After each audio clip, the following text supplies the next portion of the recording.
Hello students. तो जो ये आज की वीडियो है इसमें हम क्लास 12 की ज्योग्राफी के चैप्टर नंबर 8 अंतरराष्ट्रीय व्यापार इंटरनेशनल ट्रेड के टॉप 10 एमसीक्यूज देखेंगे। देखिए, आपको फिर याद दिला दें, ये जो क्वेश्चंस है ये आपके फैक्ट्स को इंप्रूव करते हैं, जिसकी वजह से आपके लॉन्ग आंसर्स बहुत अच्छे हो जाते हैं और आपकी पॉसिबिलिटी बोर्ड्स में 90 पार जाने की हो जाती है।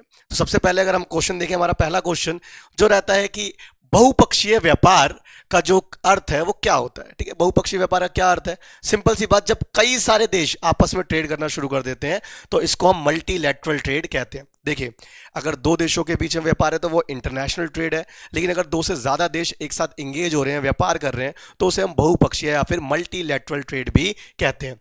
दूसरी चीज कि अंतरराष्ट्रीय व्यापार को प्रभावित करने वाला प्रमुख कारक कौन सा है, मेजर फैक्टर कौन सा है, जिसकी वजह से व्यापार बढ़ भी सकता है और व्यापार घट भी सकता है।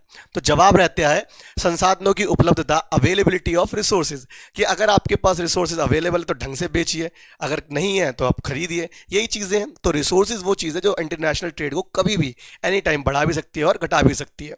उसके बाद, किस देश को विश्व का सबसे बड़ा निर्यातक माना जाता है? याद रखेंगे, एक्सपोर्टर की बात हो रही है, यानी कौन सा देश है जो सबसे ज्यादा चीजों को बेचता है? तो जवाब है चाइना, क्योंकि हर दूसरी चीज पे आप देखोगे मेड इन चाइना, और चाइना की चीज क्या है, चल गई तो चांद तक वरना शाम तक। उसके बाद नेक्स्ट अगर हम बात करते हैं विश्व व्यापार संगठन की, डब्ल्यूटीओ की स्थापना कब हुई थी? तो ये चीज याद रखिएगा, ये कोई ऐसी ओरिजिनल संस्था नहीं है। पहले एक संस्था हुआ करती थी GATT गैट, ठीक है, उसको ही 1995 में कन्वर्ट करके डब्ल्यूटीओ बनाया गया, वर्ल्ड ट्रेड ऑर्गेनाइजेशन बनाया गया। उसके बाद व्यापार संतुलन का क्या अर्थ होता है? ठीक है, बैलेंस ऑफ ट्रेड किसे कहते हैं?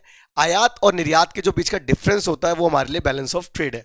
अब इसमें समझिएगा कि हमेशा जो निर्यात वाली वैल्यू है उसमें से आयात वाली वैल्यू को घटाया जाता है, ये चेक करने के लिए कि आपने फायदे में व्यापार करा है नुकसान में। अगर याद रखना इनके बीच का डिफरेंस माइनस में आ रहा है तो आपका जो बैलेंस ऑफ ट्रेड है वो नेगेटिव है, और अगर डिफरेंस प्लस वैल्यू आ रही है तो यानी आपका बैलेंस ऑफ ट्रेड अच्छा है, यानी कि आपको कुल मिलाकर निर्यात आपको ज्यादा करना है तो यह फायदे में हो। उसके बाद मुक्त व्यापार का क्या अर्थ है?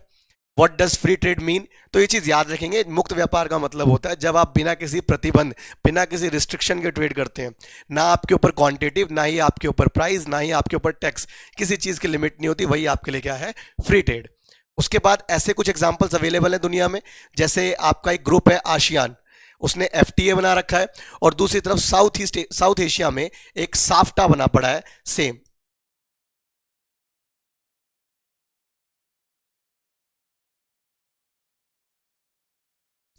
ठीक है, दुनिया के दो एग्जाम्पल हैं जो बेसिकली फ्री ट्रेड के लिए जाने जाते हैं।